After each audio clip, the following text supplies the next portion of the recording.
Today we celebrate the first glorious anniversary of the Information Purification Directives.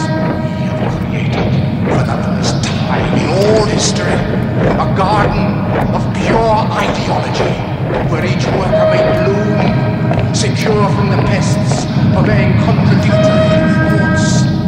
Our unification of thoughts is more powerful a weapon than any fleet or army on earth. We are one people, with one will, one resolve, one cause. Our enemies shall talk themselves to death, and we will bury them with their own confusion. We shall prevail.